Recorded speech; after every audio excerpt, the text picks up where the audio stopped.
Hi guys, welcome to HardReset.Info channel. Today I want to show you how to fix the problem when your game or application are not visible on your Google Play Store.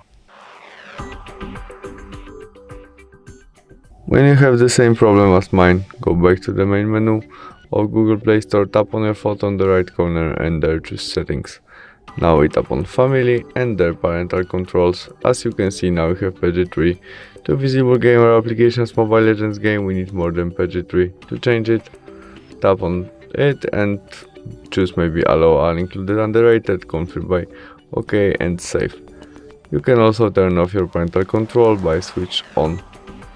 And that's all. We can go back and try search Mobile Legends games again, which is visible right now, and we can install it. Thanks for watching, see you soon, bye!